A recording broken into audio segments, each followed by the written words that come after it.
Good morning from a very sunny Guernsey, or a pretty sunny Guernsey anyway. Now, it's well known that in World War II, Germany successfully defeated France.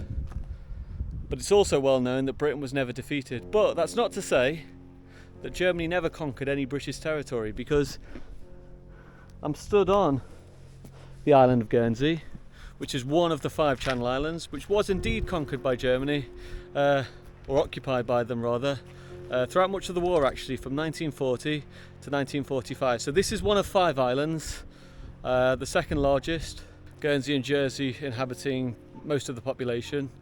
So Guernsey especially was heavily fortified during the war, and the first site that we're looking at is a good example of that. Most of the sites we're going to see are actually primarily built by Axis forces, characteristic of this concrete. But you can see in some cases, when they got to the island and they occupied it initially in 1940, they had a little look round and they actually noticed that some of the work was still standing. And defensive works that dated back to the 17th century, when France's alliance with America brought them into direct conflict with England. The German forces had a look and thought much of it to be antiquated, but the works that were thought to be well built were embellished. And here is a great example of that. You can see the old Guernsey granite from the defensive works long before the war, and the concrete embellishments the Wehrmacht added upon their arrival. So this is where the guns would have been facing, and you can see these things that were already built a long time before World War II. They were all built for defensive purposes, so they were all in strategically good positions anyway, so made a lot of sense if they were well built to use them. Let's carry on down. Okay, so you can see all the concrete here as well.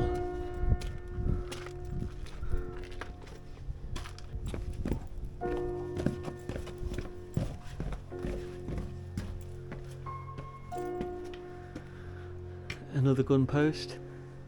None of these were actually ever used really, so as awesome as they are, there weren't any great battles that took place. But for a time you can imagine that soldiers that would have stood here may have expected a big battle of some sort to occur in the English Channel, but that never happened. Okay, let's head back to the car. I hope you're enjoying this. Don't worry, it'll get better, I promise. Actually, just as a good example of just how heavily fortified this area was, you got obviously the fortification up there, and just down here you've got a beach gun.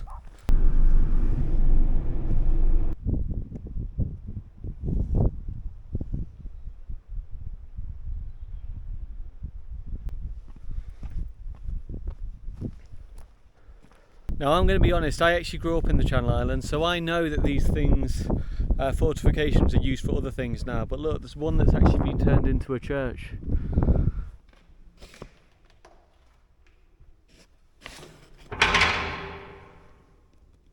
I think there was about 21 of these casemates around the island, designed for French guns that had been acquired in large quantities, and I think an additional 13 were mounted in open positions, and there is actually one that has actually been restored.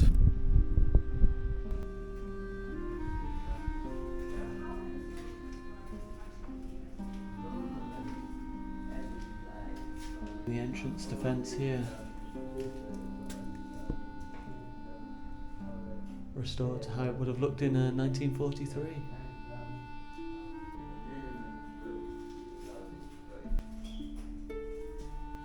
This is the crew standby room.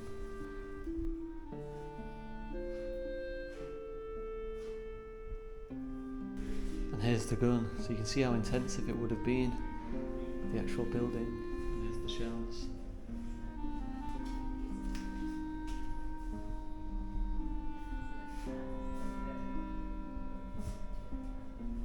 So this is a German soldier that actually returns regularly to Guernsey to celebrate the liberation. There's his clothes.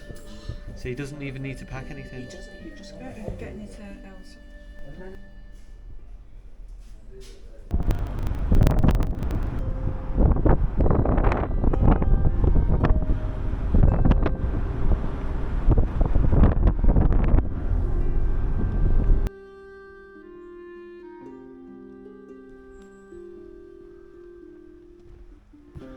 just pulled off the road, and there you go, look at that. What an observation tower. Very strategically placed. If you could see what's out there on the left, hopefully we can go up there. They're telling us there's German field defences, including trenches, so got to go down here. So again, with all of this, as interesting as it was, there weren't any major battles here, but it's fascinating how much work was done to fortify and actually protect such a small part of land, really. Doesn't seem to be many soldiers knocking about either. So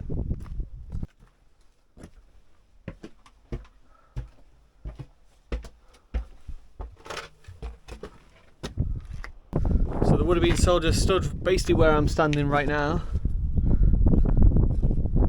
And you can see what a strategic vantage point this is, look at that. Waiting for a battle that would actually never come, so if you're a soldier here, you're pretty lucky. You'd still be waiting now. Okay, there we go. 10% of all the concrete used for the Atlantic Wall was actually used in the Channel Islands. Look at that, more fortifications. Can't go anywhere. Even again here, look at this. Just swing around for a second.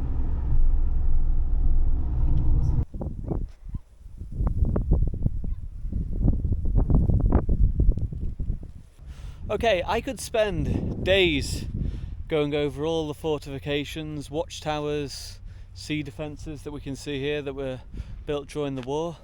There were, after all, anywhere between 200 and 250 defensive works constructed on Guernsey. But I think what is best is that we head to the largest construction still available to us, which is known as the German Underground Hospital. But if you actually look at the map, half of it's a hospital and half of it's an ammunition store. So let's go and see the biggest one and have a good look round.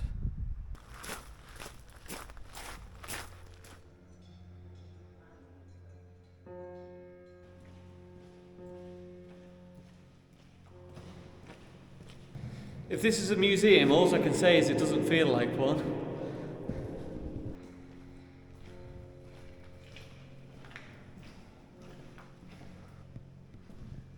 Very little has changed, which is great actually.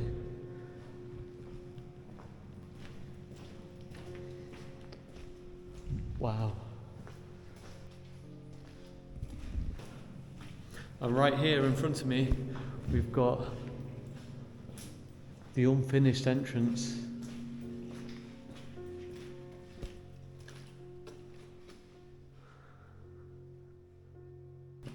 Early in the war, when the Axis forces arrived in Guernsey and the Channel Islands, they only built light fortifications.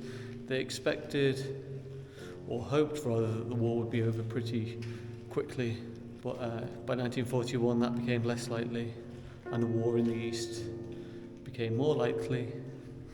The defensive structures began to be built more rapidly, I should say. What on earth is this? Hello!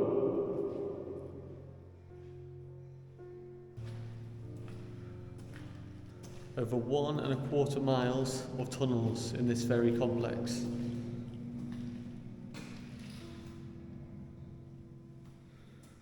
What's down here? Nothing. Oh, an escape shaft. So, judging from my notes, there's 5 of these shafts. There's one of them there. But I think they were just emergency shafts, in case anything went badly wrong down here.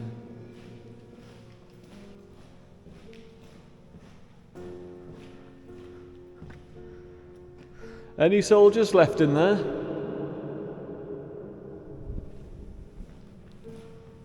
I think they've all gone.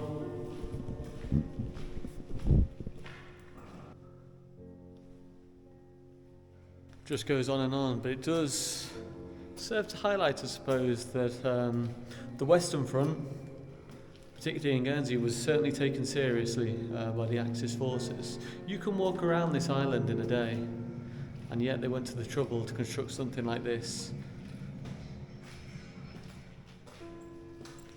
What we're actually seeing took 3.5 years to build and excavate, I should say. But it was only in use for around 9 months, so if you ever feel like you've wasted your time on something, then get a load of this. Look at that, an original door. It's got to be. Can't open it or close it there.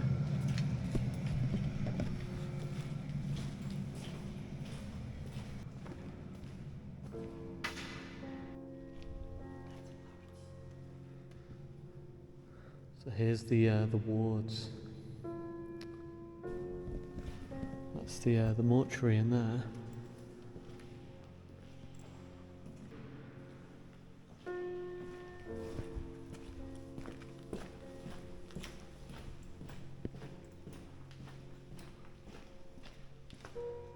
Probably weren't short for beds down here.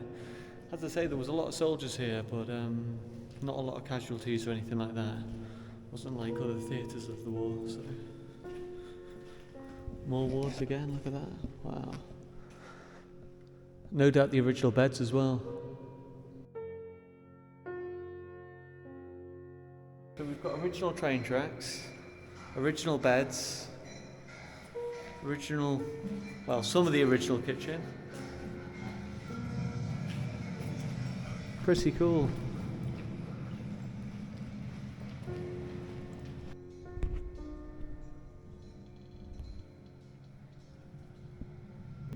And I think the only thing to do now is to get a cup of tea, as opposed to a beer.